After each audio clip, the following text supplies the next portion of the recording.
Dice de la siguiente manera, Mateo capítulo 6, versículo 1 al 4. Guardaos de hacer vuestra justicia delante de los hombres, para ser vistos de ellos. De otra manera no tendréis recompensa de vuestro Padre que está en los cielos. Cuando pues des limosna, no hagas tocar trompeta delante de ti, como hacen los hipócritas en las sinagogas y en las calles, para ser alabados por los hombres. De cierto os digo que ya tienen su recompensa. Mas cuando tú des limosna, no sepa tu izquierda lo que hace tu derecha, para que sea tu limosna en secreto, y tu Padre que lo ve en secreto, te recompensará en lo público. Vamos a inclinar nuestros rostros y vamos a orar. Amado Padre, nos acercamos a ti en este momento y a través de tu Hijo, nuestro Señor y Salvador Jesucristo, te pedimos que puedas darnos comprensión en la exposición de tu palabra y un deseo de poder poner por obra lo que vamos aprendiendo semana tras semana. Obra de esa manera en este tiempo especial, tanto en los que vamos a estar oyendo tu palabra expuesta, como también, Señor, el que va a estar explicando. Úsanos a todos para poder adorarte de esta manera. Te lo pedimos. Amén. El domingo pasado ingresamos a una nueva sección del Sermón del Monte, que como bien ya lo dijimos, abarca todo el capítulo 6. Esta sección del capítulo 6 tiene que ver con la manera en que el cristiano debe vivir diariamente, considerando que si bien está en este mundo, el cristiano no es de este mundo. Los cristianos estamos en este mundo, pero no pertenecemos a este mundo. ¿Recuerdas lo que dice 1 Pedro capítulo 2, versículo 11 acerca de los cristianos? Que somos extranjeros y peregrinos. Estamos de pasada, estamos por un cierto tiempo, nos estamos dirigiendo hacia nuestro destino en particular. En ese sentido vimos que los cristianos tenemos dos tipos de relaciones mientras estamos como extranjeros y peregrinos. Por un lado, nos relacionamos con Dios como creyentes. Pero por otro lado, el hecho de que estemos todavía en este mundo hace que también nos relacionemos con las cosas de este mundo. Ahora, como dijimos, cada una de estas relaciones conlleva una respectiva responsabilidad. El cristiano, por un lado, tiene responsabilidades religiosas, y estas responsabilidades religiosas pueden ser las obras de misericordia, la oración, el ayuno, el congregarse, entre otras cosas que vamos a ir viendo, una de ellas el día de hoy. Mientras que por el otro lado, el cristiano también tiene responsabilidades con las diferentes preocupaciones de este mundo, como ser la familia, el trabajo, la alimentación, la vestimenta, los estudios, entre otras cosas que como ciudadanos, que como personas, nosotros somos responsables delante del Señor. En ambas responsabilidades o en ambas relaciones, los cristianos estamos llamados a vivir no conforme a nuestro estilo de vida, no conforme a nuestras iniciativas, sino conforme a lo establecido por Dios en su palabra. Nosotros debemos aprender esos principios que Dios nos deja y debemos de aplicarlos en nuestro diario vivir. En ese sentido, la semana pasada, a la luz de Mateo capítulo 6, versículo 1, nosotros vimos esta porción comenzando a observar diferentes aspectos generales que como cristianos debemos tomar en cuenta mientras estamos viviendo aquí. ¿Y cuáles son estos aspectos generales? Si tú bien recuerdas, eran 3. Como cristianos debemos de vivir, dijimos, cuidando nuestra motivación. Como cristianos debemos de vivir cada día considerando la presencia de Dios en nuestras vidas.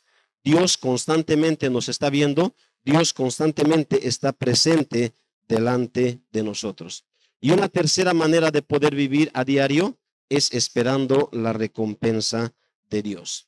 El día de hoy vamos a ingresar a las responsabilidades particulares de los cristianos. Hemos hablado de lo general, Ahora vamos a hablar de aspectos particulares del cristiano. Y de manera muy especial, el elemento particular que vamos a ver el día de hoy tiene que ver con la relación del cristiano con Dios. Y lo primero que vamos a estar viendo será el tema de las limosnas, según el versículo 2 al 4 de Mateo capítulo 6. Que limosnas simplemente puede ser traducido también como dádivas de misericordia o obras de misericordia.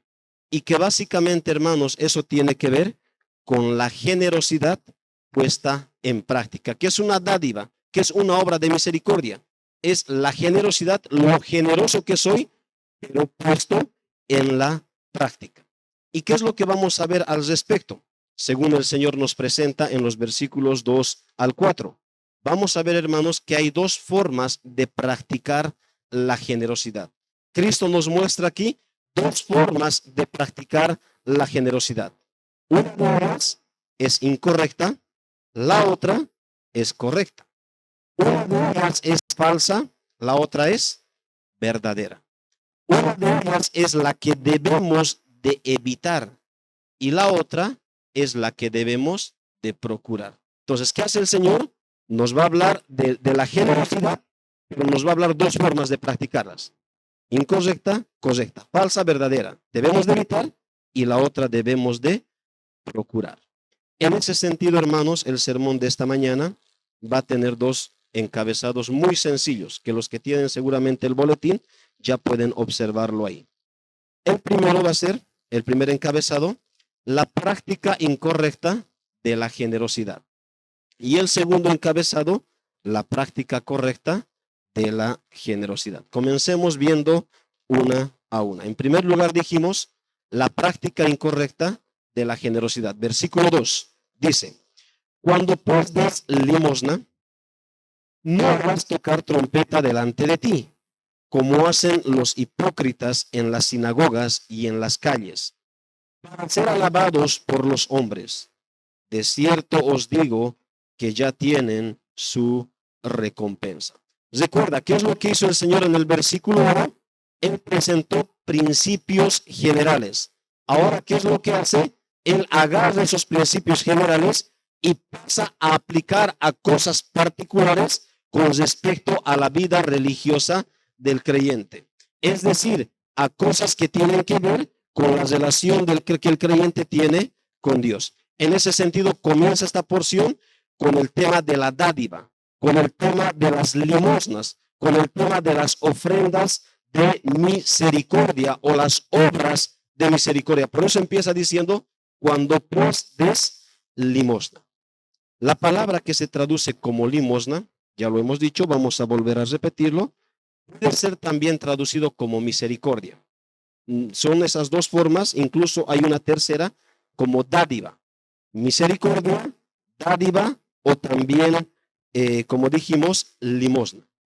En los tiempos bíblicos, este término que se traduce como limosnas llegó a ser usado para referirse al cuidado de los necesitados. Es decir, se procedía a dar limosnas con el propósito de que sean estas dirigidas al cuidado de los necesitados. Y estas limosnas, dádivas o misericordias podían ser de diferentes tipos. Por ejemplo, ayudas personales, habían obsequios que se daban, habían dádivas o donaciones. Y claro, tenía que ver con servicios, con vestimentas, con alimentación, con recursos, entre muchas y muchas otras cosas. Veamos un ejemplo, Éxodo capítulo 23.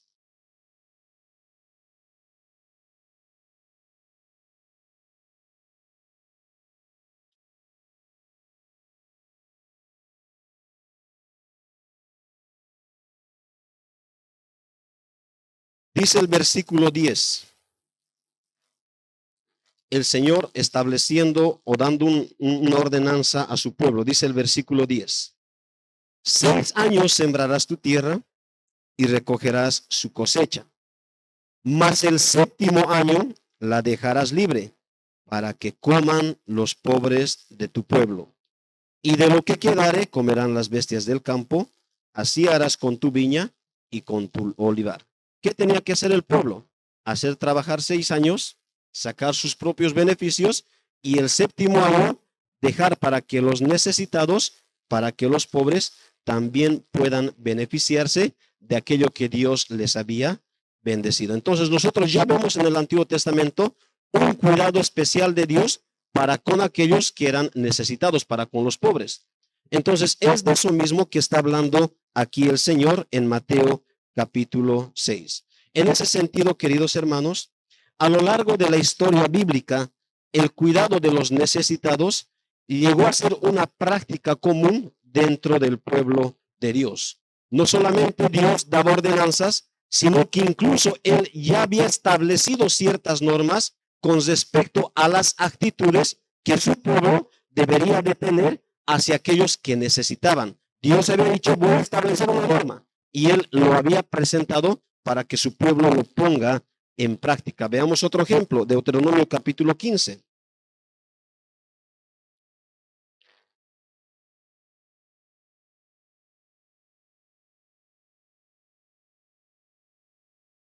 Versículo 7 al 11, dice de la siguiente manera la palabra de Dios. Cuando haya en medio de ti, refiriéndose a su pueblo, menesteroso de alguno de tus hermanos en alguna de tus ciudades, en la tierra que Jehová tu Dios te da, no endurecerás tu corazón, ni cerrarás tu mano contra tu hermano pobre, sino abrirás a él tu mano libremente, y en efecto le prestarás lo que necesite. Guárdate de tener en tu corazón pensamiento perverso, diciendo, cerca está el año séptimo, el de la remisión, y mires con malos ojos a tu hermano menesteroso, para no darle, porque él podrá clamar contra ti a Jehová, y se te contará como pecado. Sin falta le darás, y no serás mezquino corazón cuando le des, de mezquino corazón cuando le des, porque por ahora te bendecirá Jehová tu Dios de todos tus hechos y en todo lo que emprendas, porque no faltarán menesterosos en medio de la tierra. Por eso yo te mando diciendo, abrirás tu mano a tu hermano, al pobre y al menesteroso en tu tierra. Entonces Dios había establecido que su pueblo tenía un cierto cuidado hacia aquellos que eran parte de su pueblo, pero que tenían una cierta necesidad. A eso es a lo que se denominaba como limosnas, como obras de misericordia o también como dádivas. Tal fue el énfasis que el Señor dio a esta práctica, que el mismo pueblo dio a esta práctica, que los judíos, con el pasar del tiempo, ellos llegaron a considerar a las limosnas como una práctica, como un pilar principal de la religión judía. Ahora, cuando uno llega al Nuevo Testamento, también ve que Dios muestra un cierto cuidado por los necesitados. Por ejemplo, Santiago capítulo 1. Noten que este cuidado no solamente está en el Antiguo Testamento, sino también lo observamos ahí en el Nuevo Testamento. Santiago capítulo 1.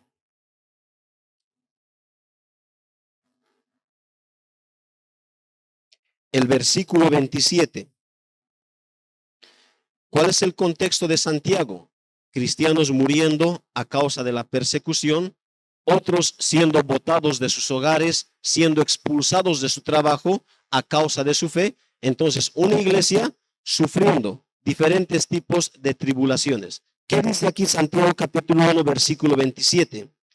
La religión pura y sin mácula delante de Dios el Padre es esta: visitar a los huérfanos y a las viudas en sus tribulaciones, y guardarse sin mancha del mundo. ¿Por qué había viudas y por qué había huérfanos? Porque a causa de la persecución, muchos padres de familia estaban perdiendo la vida. Entonces quedaba la esposa ahí sola, quedaba con los hijos, y Santiago dice, ¿quieres practicar la religión cristiana correcta? Pues toma en cuenta que una forma de ellas es poder mostrar misericordia hacia los necesitados. Entonces, es una práctica no solamente vista en el Antiguo, sino también en el Nuevo Testamento. Y no solamente es una práctica, sino que es algo que Dios ya había mandado a su pueblo. Volviendo a nuestro pasaje, volvamos a Mateo capítulo 6. Noten que el Señor no está llamando a sus discípulos a dar limosnas o a mostrar obras de misericordia o a dar dádivas de misericordia. Lo que el Señor está haciendo, Él está presuponiendo que los cristianos practican esta virtud en sus vidas. El Señor presupone que los cristianos somos misericordiosos, somos dadivosos, somos generosos. Por eso es que dice, ¿verdad? El texto no dice limosna, sino cuando pues des limosna. Y hay una presuposición natural de que el cristiano practica esta virtud en su vida. ¿Y por qué, hermanos? Porque el hecho de ser misericordioso, dadivoso o generoso es una característica de aquellos que son parte del pueblo de Dios. En Mateo capítulo 5, versículo 7, que es un texto que ya lo hemos estudiado hace semanas atrás, nosotros vimos que el hecho de ser misericordiosos es una cualidad del cristiano. ¿Qué dice Mateo 5, 7? Bienaventurado los misericordiosos, porque ellos alcanzarán misericordia. Cuando tú vas a Lucas capítulo 6, versículo 36, tú ahí encuentras un llamado. ¿Y cuál es este llamado? Sed pues misericordiosos, como vuestro Padre que está en los cielos es misericordioso. ¿Qué está diciendo el Señor? Dios tu Padre, si eres tu Padre, Él es misericordioso. Y si tú eres hijo de Dios, como cualquier hijo en esta vida, vas a imitar a tu Padre. Los hijos tendemos a imitar a nuestros padres en ciertos aspectos. Lo mismo sucede en la vida espiritual. Jesucristo en Lucas 6, 3, 36 repite lo mismo. Dices a Dios tener como Padre, recuerda, Él es misericordioso. Y ese hecho de que Él es misericordioso también nos llama a nosotros los cristianos a ser misericordiosos. Hermanos, si bien esto es cierto, hay una forma, como dijimos, equivocada de practicar la misericordia. Hay una forma equivocada de ser dadivosos o de practicar las dádivas de misericordia. ¿Y cuál es esa forma equivocada? Mira lo que dice el versículo 2 a continuación. Cuando pues des limosnas, a continuación dice, no hagas tocar trompeta delante de ti, como hacen los hipócritas en las sinagogas y en las calles. ¿Qué significa eso? En los tiempos del Señor Jesucristo, la comunidad religiosa de Israel estaba encargada, era la encargada de proporcionar la ayuda tanto a los pobres como a los necesitados. Siendo ellos los encargados, una de las cosas que hacían era recolectar contribuciones voluntarias. Ellos iban ahí a las sinagogas, que era una sinagoga, un lugar donde se reunían los judíos. ¿Qué es lo que hacían? Pedían contribuciones voluntarias. ¿Para qué? Para ayudar a los pobres y a los necesitados. Ahora, si bien estas contribuciones eran voluntarias, estas también se habían normado que sean anunciadas, tanto en las sinagogas como también en los callejones de Israel, donde los pobres comúnmente se reunían. Entonces, no solamente se colectaban, sino también habían hecho que se anuncie que tal persona ha contribuido esto, que tal persona ha contribuido esto. Cuando el Señor Jesús dice ahí, no hagas tocar trompeta delante de ti, algunos dicen que esta práctica era parte de ese anuncio. Es decir, que para anunciar, ellos conseguían un tipo de trompeta y llamaban la atención de la gente para que muchos de ellos puedan escuchar ese anuncio. Algunos dicen que esta frase donde dice no hagáis tocar trompeta, simplemente es una figura literaria para poder exagerar lo que hacían los fariseos. Y esta figura literaria se lo conoce como hipérbole. Algunos, ¿es literal? No, aquí está usando una figura literaria. Bueno, hermanos, aunque sea literal o sea una figura literaria, el punto es lo siguiente. Cuando el Señor dice, no hagáis tocar trompeta delante de ti, ¿qué es lo que está dando a entender él?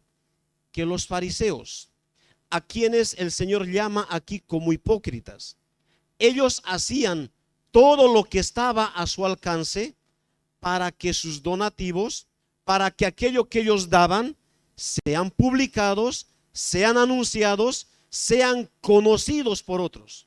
Buscaban formas y maneras de que la gente sepa y se entere que ellos daban dádivas, que ellos daban un cierto tipo de ofrenda. A ellos es a quienes llaman hipócritas. ¿Y qué es hipócrita, hermano? La palabra griega que se traduce como hipócrita, en aquel entonces era usado para referirse a un actor de teatro.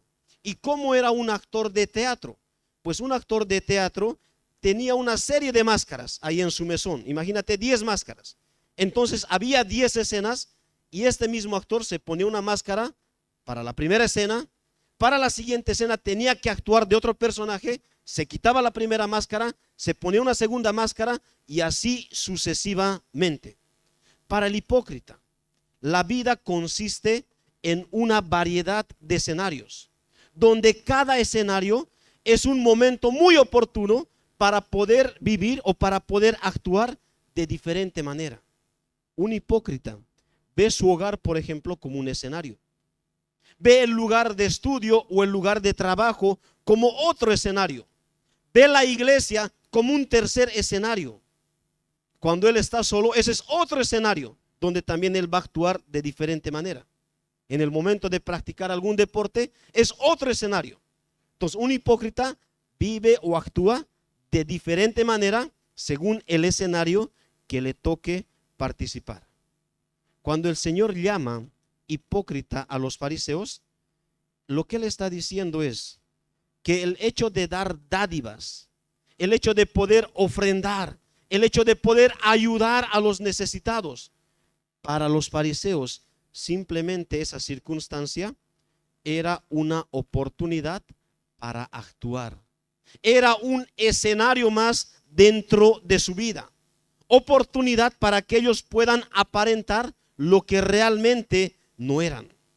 Porque estas personas realmente no se preocupaban por los necesitados, sino se preocupaban por quedar bien delante de las demás personas. ¿Y con qué propósito lo hacen? Mire lo que dice el texto a continuación: para ser alabados por los hombres.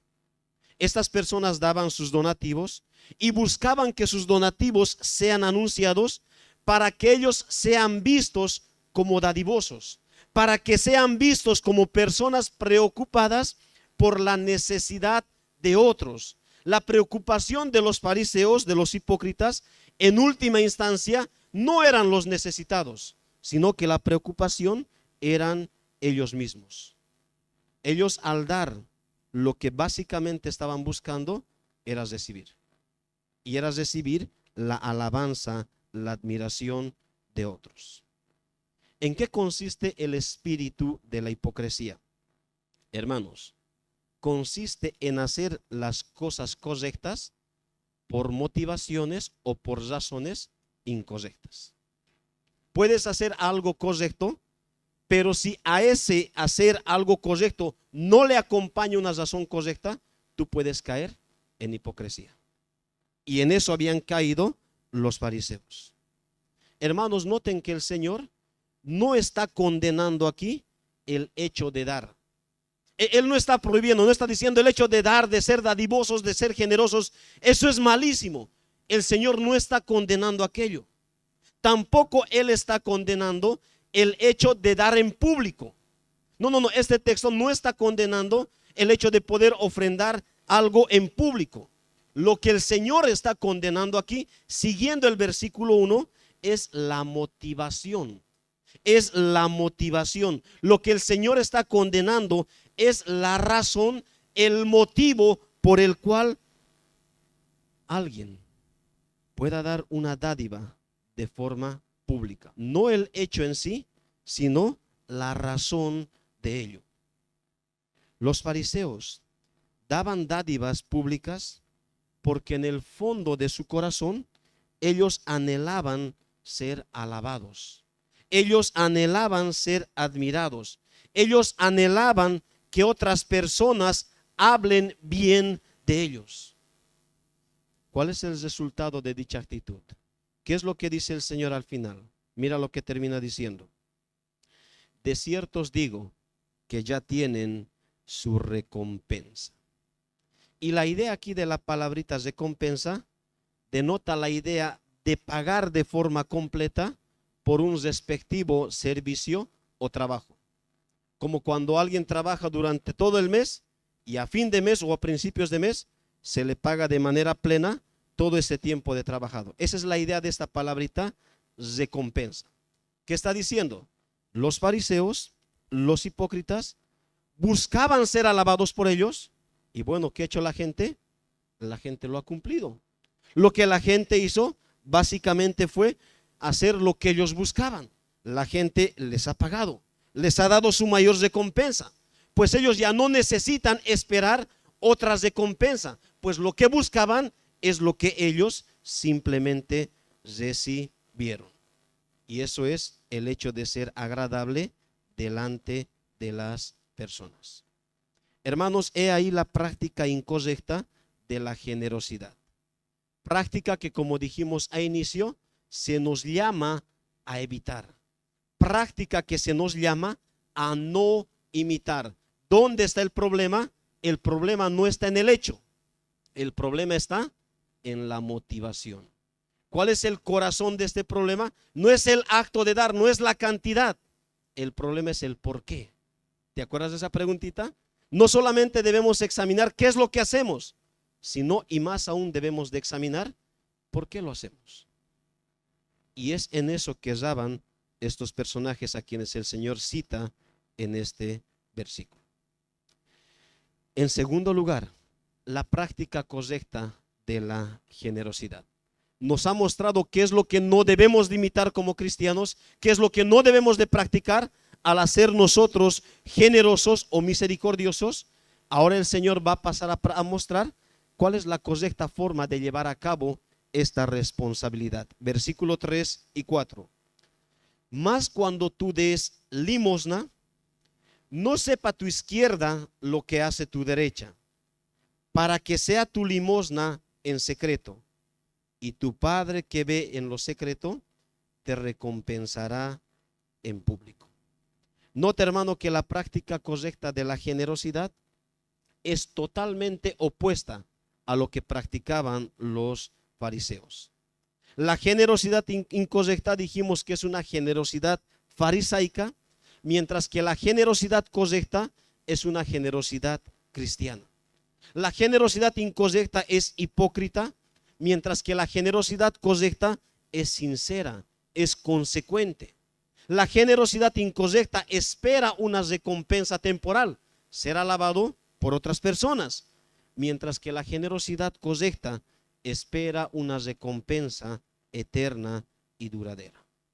¿Cuál es la forma correcta entonces de practicar la generosidad? Dice el versículo 3, no sepa tu izquierda lo que hace tu derecha. No sepa tu izquierda lo que hace tu derecha. Y pastor, ¿qué significa esa frase? No sepa tu izquierda lo que hace tu derecha. Bueno, la respuesta tú lo encuentras en el siguiente versículo. Mira lo que dice el versículo 4. Para que sea tu limosna en secreto. He ahí la respuesta. ¿Qué significa que no sepa tu izquierda lo que hace tu derecha? Hacerlo en secreto. Lo que nos está diciendo el Señor entonces con esa frase es que la práctica de la generosidad cristiana, en contraste a la farisaica, debe ser secreta. En el fondo de su corazón el hipócrita procura que su ofrenda sea pública. ¿Y esto con qué propósito dijimos? Para recibir reconocimiento de ello. Pero ¿cuál es el corazón del cristiano? Él procura que su ofrenda, que su dádiva, que su obra de misericordia sea secreta. Ahora, ¿en qué sentido la práctica de la generosidad cristiana debe ser secreta? O sea, ¿cómo entendemos esa palabrita secreta? ¿En qué sentido? En por lo menos, hermanos, dos sentidos. Debe ser secreta en por lo menos dos sentidos. Primero, el cristiano cuando practica la generosidad, debe cuidarse de anunciar a otros, debe cuidarse de hacerlo de forma pública, pero ¿con qué propósito? Con el propósito de no ser admirados, de no buscar la alabanza de otros. Recuerda, nuevamente el problema no está en el hecho, sino en la motivación. Cristo no está condenando el hecho y el acto en sí. Lo que Él está condenando es la motivación. Cuando el Señor dice, no sepa tu izquierda lo que hace tu derecha, hermanos, eso no significa que otros nunca deben de saber la manera en que yo soy dadivoso. Que no sepa tu izquierda lo que hace tu derecha no significa, por ejemplo, que la iglesia no deba manejar registros de ofrendas o de diezmos personales, como estamos tratando nosotros de ordenar aquí en la iglesia. No significa que no debemos de apuntarnos nunca en una lista que vamos a levantar para buscar un cierto tipo de ayuda, como es lo que hemos estado haciendo para los seminaristas que están en Cochabamba, para alguna necesidad que hemos tenido como iglesia. Bueno, la Biblia dice, no sepa tu izquierda lo que hace tu derecha, entonces yo no me voy a apuntar. Hermanos, no significa aquello. Recuerda, el problema está en la motivación, no en el hecho en sí. No necesariamente debemos cuidarnos de que otros sepan la manera que ofrendo, la manera que ayudo, sino que de lo que debemos de cuidarnos es de hacer todo ello con el propósito de ser alabados, de ser admirados, de que otros nos pongan en un lugar que realmente le corresponde a Dios y no a nosotros. En ese sentido significa que las dádivas, que las obras de misericordia o las ofrendas o limosnas deben ser en secreto.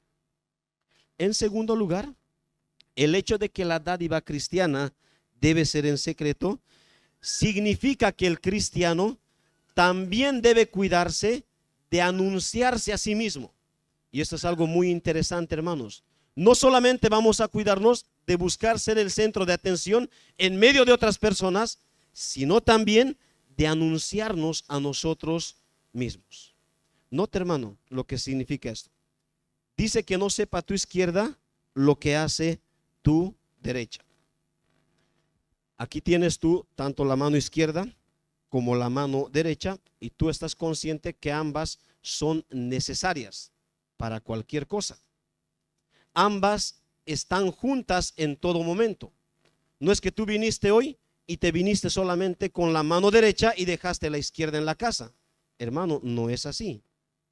Cuando tú trabajas, ambos trabajan juntos. Tú tienes que levantar algo, ambas manos se ayudan la una a la otra. ¿Quieres lavarte una mano? Ambas entran en funcionamiento. No es que la mano derecha solamente se lava y la mano izquierda queda ahí. Ambas se ayudan mutuamente. Hermanos, cualquier cosa que una mano hace, podríamos decir que la otra también lo sabe. En ese sentido, cuando el Señor dice, no sepa tu izquierda lo que hace tu derecha, nos está diciendo que nuestras dádivas no solo deben ser secretas para otros, sino que también deben ser secretas para nosotros mismos. Es decir, que debemos de cuidarnos del orgullo personal, debemos de cuidarnos de alabarnos a nosotros mismos por ser generosos. Y esto es algo que queda en el corazón de cada uno.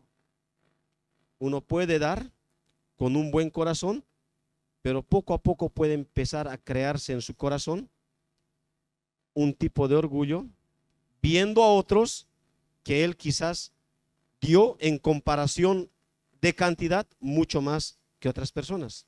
No lo va a decir, no se va a decir públicamente, pero en su corazón puede estar creando, puede estar generándose ese espíritu. Dice el Señor, que no sepa tu izquierda lo que hace tu derecha. No solamente cuídate de lo público, cuídate también de tu corazón. Y esto, hermanos, es un cuidado personal de cada uno. El pastor John Stott, refiriéndose a este pasaje, él dice lo siguiente: lo que deberíamos de buscar al ofrendar al necesitado no es la alabanza de los hombres, ni una base para recomendarnos a nosotros mismos, sino más bien la aprobación de Dios. Debemos de cuidarnos de nuestro alrededor, debemos de cuidarnos de nosotros mismos, mas al contrario, debemos de buscar la aprobación de Dios.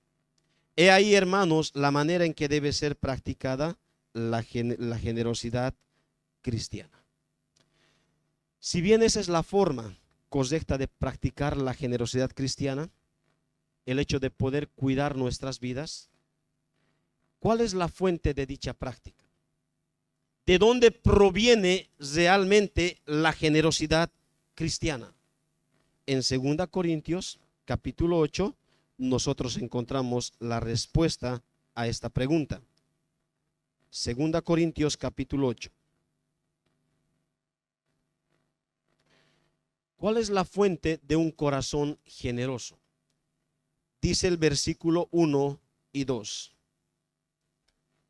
Asimismo, hermanos, os hacemos saber la gracia de Dios que se ha dado a las iglesias de Macedonia, que en grande prueba de tribulación, la abundancia de su gozo y su profunda pobreza abundaron en riqueza de su generosidad.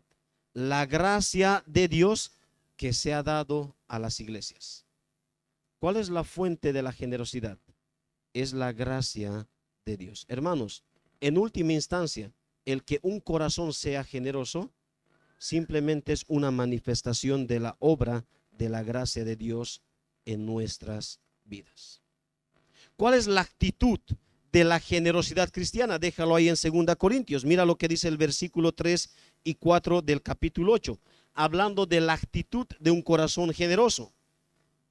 Pues doy testimonio de que con agrado han dado conforme a sus fuerzas, y aún más allá de sus fuerzas. Versículo 4, pidiéndonos con muchos ruegos que le concediésemos el privilegio de participar en este servicio para los santos.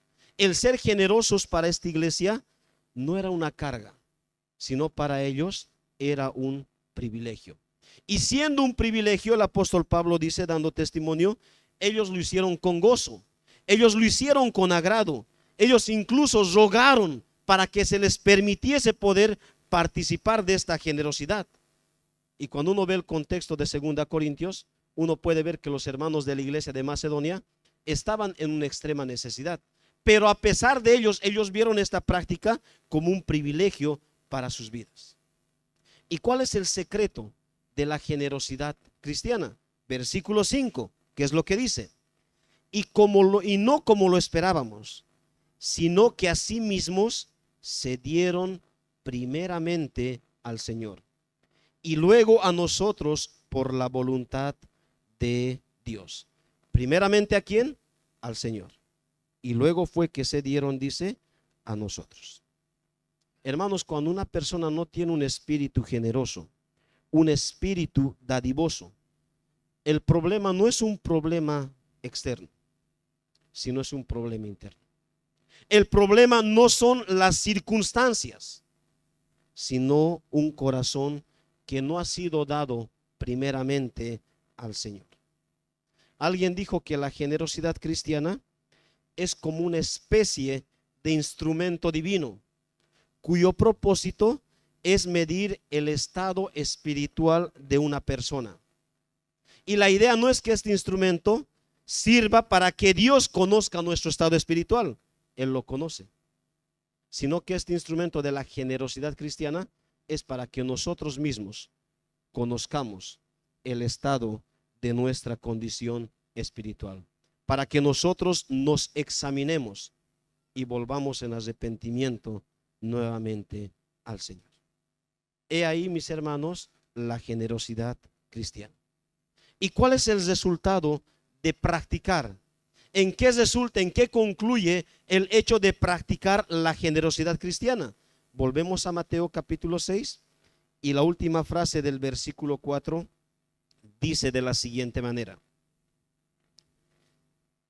y tu Padre que ve en lo secreto, te recompensará en público. Si bien en la gracia de Dios estamos llamados a practicar la generosidad en secreto, si bien debemos de cuidarnos de ser admirados o alabados por otros, si bien debemos cuidarnos de nuestro propio corazón, hermanos, de quien no vamos a poder cuidarnos, de quien vamos a estar constantemente delante de su presencia, es delante de Dios. Y como el texto mismo dice, Él lo ve en el secreto. Él ve en lo secreto nuestras vidas. No hay cosa alguna que pueda ser escondida de su vista. Como bien vimos la semana pasada, todo está completamente descubierto delante de Dios. No solamente nuestras acciones, sino también nuestros pensamientos, nuestras motivaciones. Nuestro corazón está descubierto delante de Dios. En 1 Samuel 16:7, cuando Samuel fue a bendecir a David y les hizo formar ahí a todos los hermanos de David, menos a David, Dios le dijo a Samuel: no es ninguno, no es ninguno, llamen a uno más. Hicieron llamar a David del campo y dijeron: él es. Y Samuel decía, comparándolo a David con los otros: pero ¿cómo va a ser él? Y Dios, ¿qué les responde ahí en el versículo 7 de 1 Samuel 16:7? Mas Jehová no mira lo que mira el hombre, pues el hombre mira lo que está delante de sus ojos, pero Jehová mira el corazón. El Señor mira el corazón. Hermanos, no hay nada, absolutamente nada que podamos esconder delante de Dios. Y siendo que eso es cierto, siendo que Dios nuestro Padre ve en lo secreto, siendo que el Señor ve nuestras motivaciones, queridos hermanos, pues Él nunca va a olvidar lo que cada uno de sus hijos hace. El Señor no va a olvidar ninguna obra, ya sea buena o mala, que uno de sus hijos lleva a cabo. Y si un creyente se cuida de practicar la forma incorrecta de la generosidad, más al contrario, él lo hace con un propósito, con una motivación de poder alabar y glorificar a Dios, hermanos, tenlo en cuenta, Él lo va a tomar en cuenta. Él se va a recordar. Y resultado de ello, pues Él va a recompensar a sus hijos. Es la voluntad del Señor recompensar a aquellos que de manera sincera buscan glorificar a Dios. Recuerda, no es agradar a Dios de manera perfecta. Eso es imposible para nosotros mientras estamos en este mundo. Pero sí podemos hacerlo con corazones sinceros. No solamente en nuestros hechos, sino y mucho más aún en nuestras motivaciones. A modo de conclusión, permítanme dar algunos principios bíblicos para poder practicar la generosidad cristiana. Hemos visto la práctica errónea o equivocada y la práctica correcta. ¿Cuál es la diferencia? La motivación. La motivación. ¿Qué es lo que te mueve? Es lo que tú debes preguntarte. No es el acto, no es el hecho, no es la cantidad, es la motivación. He ahí algunos principios. En primer lugar, la generosidad cristiana a la luz de la palabra de Dios es sacrificial. Cuesta. Ser generosos a la luz de la palabra de Dios es algo que a los cristianos nos cuesta. Mira lo que dice 2 Samuel capítulo 24.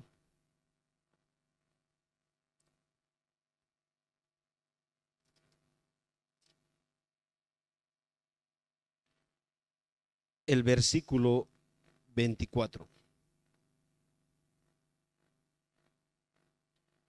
Aquí hay un personaje que se acerca a David y le ofrece darle dádivas, le ofrece regalarle cosas. Y mira la respuesta de David. Dice: y el rey dijo a Arauna: no, sino por precio te lo compraré. porque no ofreceré a Jehová mi Dios holocausto, y esto es sacrificio u ofrendas, que no me cuesten nada. Entonces David compró la era y los bueyes por 50 siclos de plata. Hermanos, la generosidad no se mide por el tamaño de una ofrenda en sí. No es que es más generoso aquel que da mayor cantidad en comparación a otros. No se mide de esa manera la generosidad, sino que la generosidad se mide por el tamaño en comparación a lo que se posee. No en comparación a lo que otros dan, sino en comparación a lo que cada uno posee. En Marcos capítulo 12, versículo 41 al 44, vas a leer la historia y llegando a casa. Aquí el Señor observa a un rico y a una viuda, ambos dando ofrendas. El rico dice que da mucha y mucha y mucha ofrenda, mientras la viuda simplemente da 2 monedas. En comparación al rico, lo de la viuda era nada. Lo del rico era mucho. Pero ¿cómo concluye el Señor? Versículo 43 de Marcos capítulo 12. Entonces, llamando a sus discípulos, les dijo: de cierto os digo que esta viuda pobre echó más que todos los que han echado en el arca. ¿Cómo, Señor? Sí, ya solamente dio 2 monedas.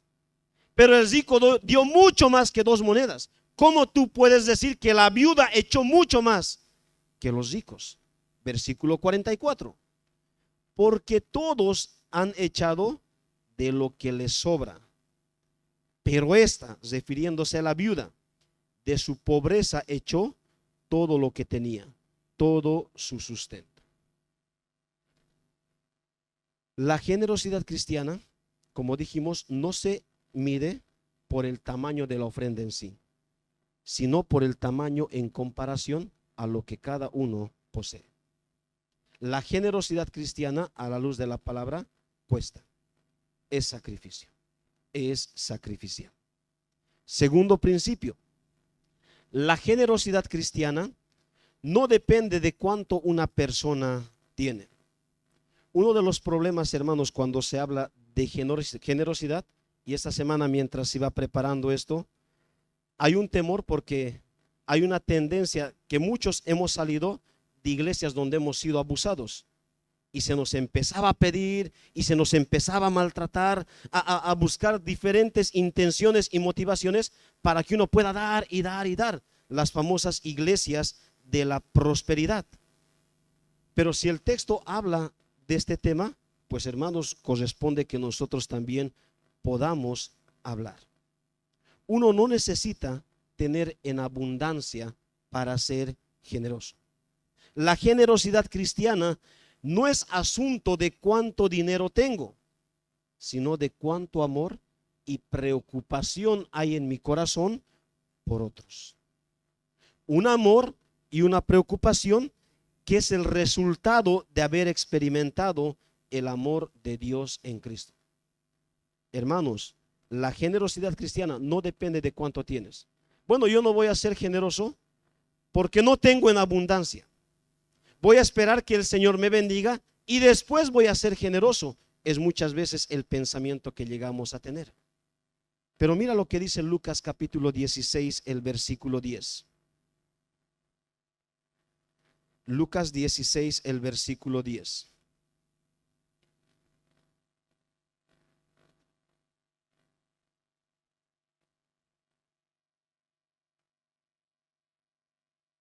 El que es fiel en lo muy poco, también en lo más es fiel.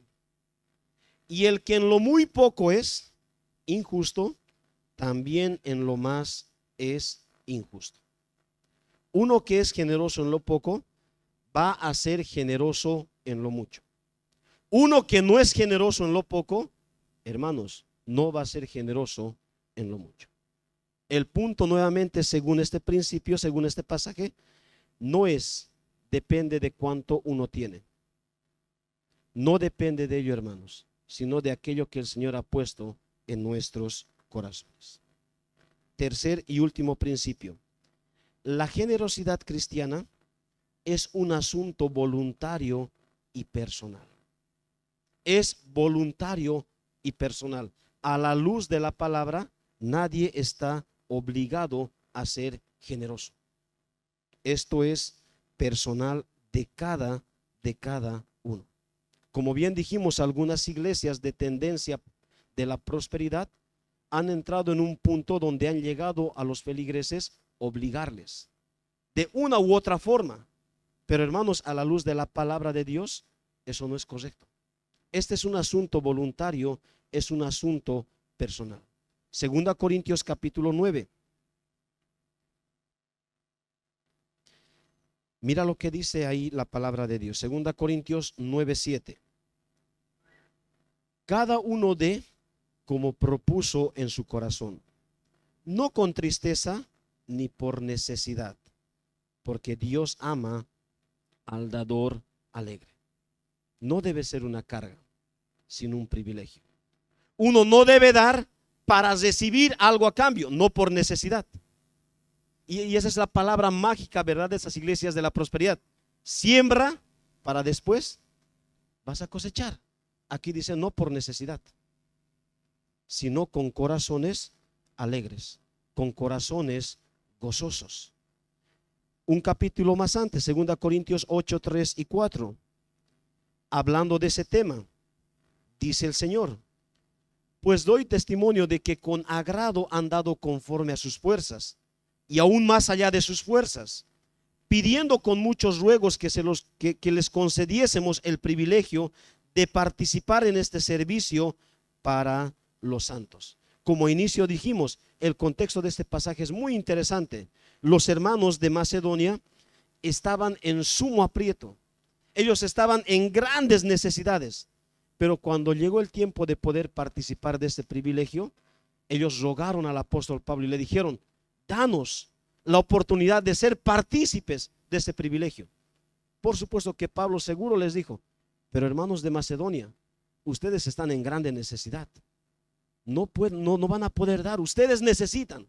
Pero ellos dijeron: déjanos, porque esto es un privilegio. No nos prives de este privilegio. No nos prives de este privilegio. Ellos rogaron al apóstol Pablo para poder participar de este gran privilegio de las dádivas. Amados hermanos, que el Señor nos dé de su gracia para que como iglesia, para que como cristianos pongamos en práctica la generosidad cristiana. Recuerda, somos una comunidad, somos un pueblo, y Dios nos ha puesto en un solo pueblo de diferentes contextos sociales. Hay un evangelio que tiene que ser propagado, y Dios nos usa tanto a ti como a mí. Y para todo ello, hermanos, dice el versículo 9 de 2 Corintios capítulo 8. Termino con esto. 2 Corintios capítulo 8, versículo 9.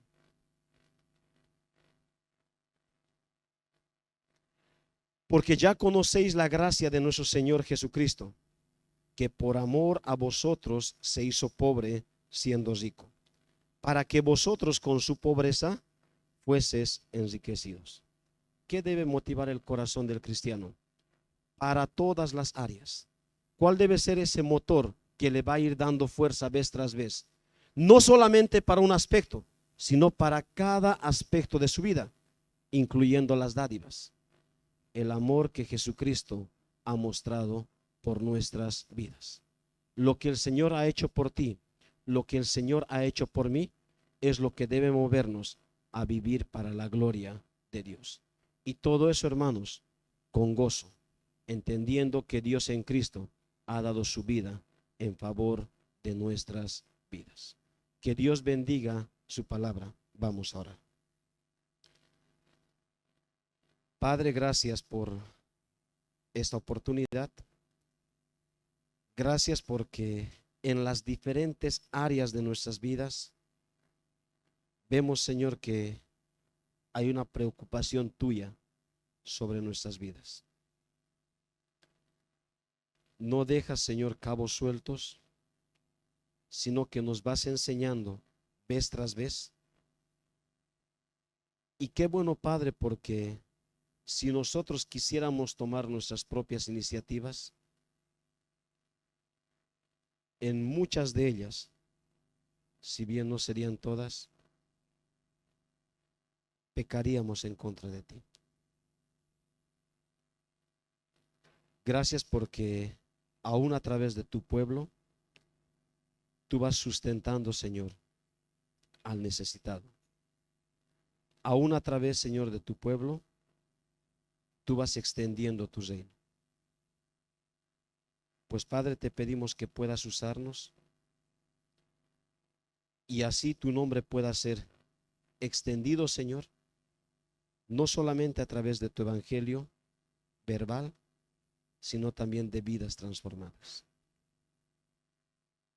Te ruego, Padre, que pongas en nuestros corazones disposición a poder cuidar nuestras motivaciones, poder cuidar las razones por las cuales hacemos lo que hacemos, y que aún en ellas nosotros podamos buscar agradarte a ti. Una vez más te ruego tu bendición sobre tu palabra. En el nombre de Cristo Jesús. Amén.